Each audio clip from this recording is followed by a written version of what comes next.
Yeah, so the Moog One was first released October-ish of last year. It's all a blur, I'm not exactly sure, but it's been out for a little while now. We've made over 1,000 Moog Ones now that are out there in the world, and the feedback has been overwhelmingly positive. People absolutely love this instrument. They love that Moog made a polysynth again after so many years of people asking for that, and that not only did we make a polysynth, but we really just did our best to set the bar as high as possible and make the best polysynth that we possibly could. And the feedback that we've been getting is overwhelmingly like, everything that I had thought of, you put it in here. Things that I didn't even know to think of, I found them in here. You guys thought of everything. You know, we've gotten just so much love for this instrument. It's been super gratifying.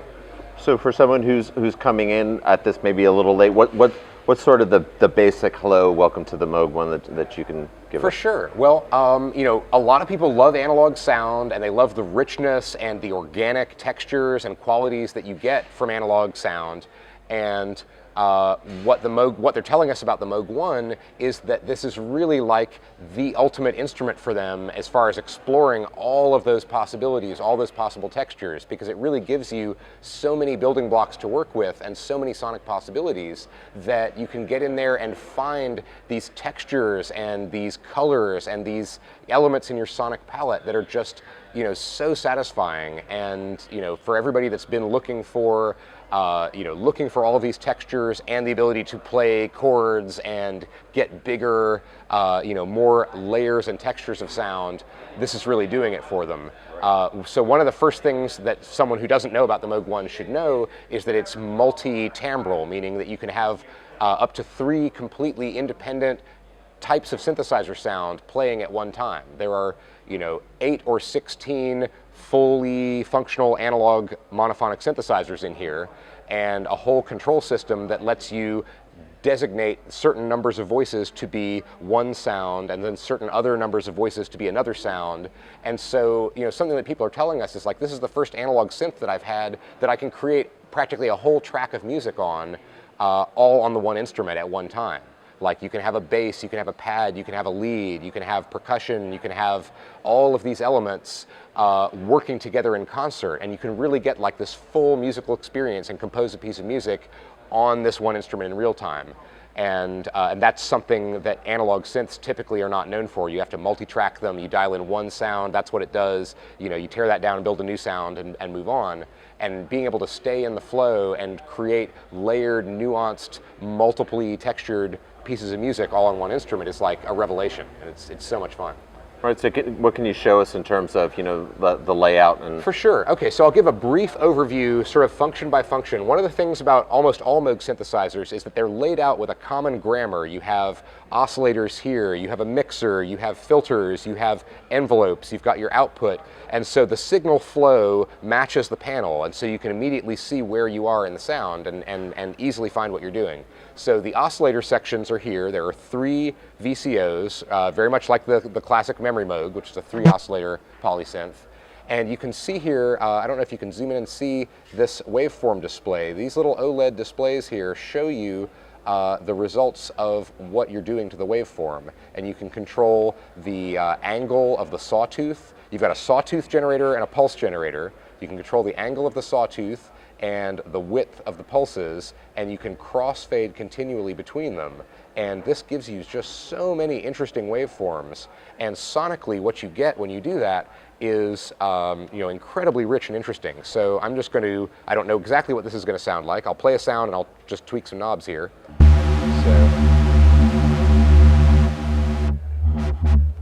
All right, so filters are all the way open.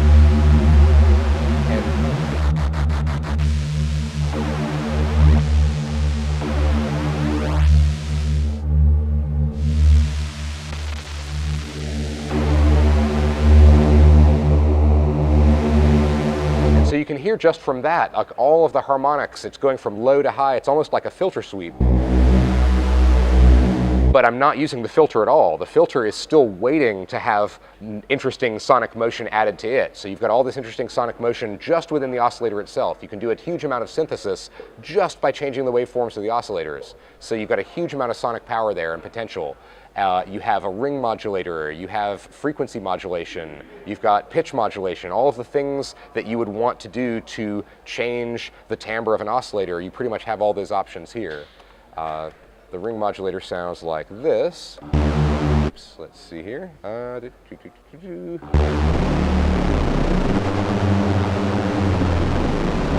Now, another thing is right now I happen to be in unison, so you can stack all of the voices on one enormously massive, like 48 oscillator massive sound in mono unison if you want. But of course, if you turn that off, you've got poly, and then each individual sound is thinner. Now, of course, I had ring mod and I've got oscillators detuned, so this isn't the most amazing sound in the world.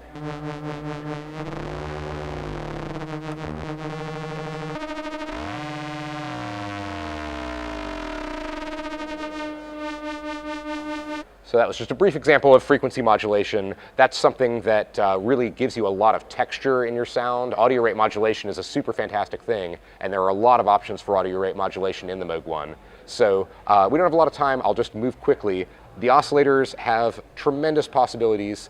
I should also mention the integrated display on the Moog One here gives you a lot of information about each of the modules. So we tried to make this incredibly easy to navigate, and that's another piece of feedback that we've got. So here on the screen, you can see right now we're looking at the output section where you can route the different synths and different layers to different outputs. There's a whole host of direct outs. There's main stereo outs, sub stereo outs. But let's go over to oscillator 3 here. You press what we call the More button in the corner of the module, and you can see on the main screen here, you've got a large display of the oscillator waveform. You can see exactly what it's doing. You've got all of your other parameters, your VCO modes, your pitch tracking, whether the phase of the oscillator resets on note on, which hard sync, what the source of the hard sync is. And so all the extra parameters that exist are very simply laid out on the screen. It's very easy to navigate and use, and it just helps to keep you in the flow of designing your sound without having to worry about operating a complex machine. All of the complexity has been streamlined and made very easy to use. So moving over, continuing the brief overview, here is the mixer section. And in the mixer section, this is where all of your sound sources come together. Your 3 oscillators, your ring modulator, a very flexible noise source, and there's also external audio that you can run in. Any external sound you can run into the mixer here, process through the filters, process through the onboard effects, which we'll talk about in a minute. And you also can choose to send each sound source individually to one or the other of the 2 filter sections. So the Moog One was designed to be able to cop a really wide variety of classic polysynth sounds. And in order to facilitate that, we have the classic Moog ladder filter that no Moog synth should ever be without. But we also added a very powerful and flexible OTA-based state variable filter. And the state variable filter, there are actually 2 state variable filters in this section that can be in parallel or series. You've got controls for that here. You go to the filter section, and again on the screen, this is very nice. In real time, as you're turning the cutoff and resonance knobs, you can see a graph of exactly what the shape of that filter is and what it's going to do to your sound. So you've got a nice piece of visual feedback there that shows you what's going on. And that's really helpful when you're designing a sound and you want to set up what the filters are doing. Having this visual confirmation of exactly what your filter sound is going to be is really nice. But so you've got 2 different filters. They're completely independent. You can modulate them independently from each other, and you can send individual oscillators to just one or the other filter. So for example, you can have a triangle wave, like something close to a sine wave that's pure and unfiltered, blasting out the speakers, and then separately from that, you can have other waveforms that have complex filter modulation happening to them, or you're sweeping and picking out individual harmonics, and all of that can happen totally without affecting your other sounds that you have running through the other filter. So again, you have layers that you can compose even just within one synth sound, and then because it's multi-timbral, you have additional layers of other synth sounds. It just, I mean, it's basically, it's like having the modular synthesis experience if you want it to be that, or it can be just as stripped down and simple as, I just want a great sounding polysynth sound, throw it through a reverb, play some chords, comp. You know, you can really approach it from the super scientific, super weirdo angle, or just make sweet polyphonic music. And, right. And all of those possibilities exist. And we know that you're in on the firmware side. That's so, right. So where as far as you're concerned, can the instrument go from here, or where is it headed from? Yeah, well, we've been really fortunate in that the early adopters of this instrument, and just in general, the people that the Moog One speaks to, these are people who are passionate about synthesis, and even if they didn't start that way, once they dig into this instrument, they seem to quickly become passionate about synthesis, which is wonderful. And so we have a really direct and intimate connection with our users. They email us directly, they'll call us on the phone. People really, and we try to promote this. We try to make sure that people who use Moog instruments feel like they're a part of the Moog family and can come to us and say, hey, I was jamming the other day and I had this amazing idea. It would be so cool if this instrument could do this. And we love that because that feedback goes directly into the development process of our instruments, and it allows them to become better and more closely aligned with what our users are wanting to do, because we have that two-way communication with them. And so right now, we have a number of sort of official beta testers that, they're under NDA, they get beta versions of the firmware, they can give us early feedback, and then we work closely, we monitor the forums, and we have people in the office who reach out to users and make sure to get that good feedback and get those ideas brought in. So even in the course of Moogfest, I've had people come up to me and say, hey, it would be really wonderful if you would add this feature to the Moog One. For example, there's an Ethernet port on the back. No promises, no concrete plans, but it is possible, theoretically, to hook this thing up to the internet and connect to it from anywhere in the world and communicate back and forth. Or within your studio, be able to remotely control at a very detailed level through that connection. So that's something that I've had conversations about here at Moogfest with someone saying, hey, I noticed that this technology exists. I think that your hardware platform would support it. This extra functionality would be amazing. Right. And so, all of that goes, I write it down. We have, a project tracking system where when people contact us and have amazing ideas, we can file each one of those. It gets its own number. We can track it, make sure we don't forget them. And so our customers are very closely involved in the development process just by virtue of sharing their enthusiasm and their ideas. And that's the lifeblood of what allows us to evolve our instruments and make them more and more suitable to what people are trying to do with them. Right.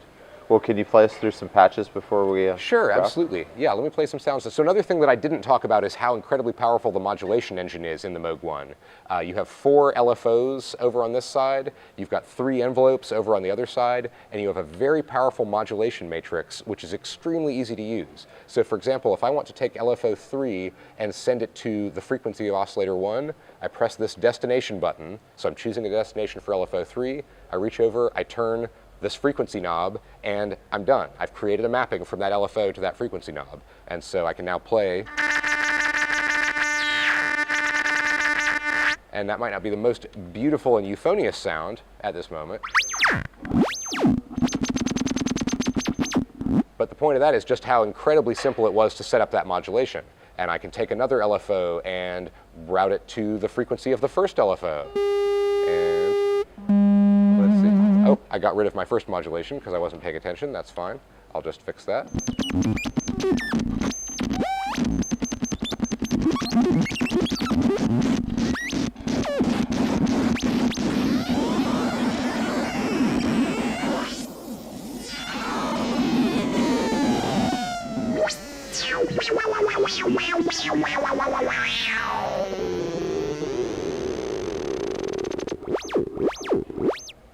So I'll play some more typically melodic patches now, but if you're into modulation, if you're into subtle to extreme changes to your sound, this is an incredibly powerful place to explore all of that stuff. And when sound designers get a hold of this and get to nerd out in their studios for a long time and make amazing sounds for other people to play, everybody benefits from that, and and you can enjoy that too. So I'll just dial up a few patches. We'll see what they sound like. We'll see what they do, and hope you enjoy. Let's see.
Oh, that's nice.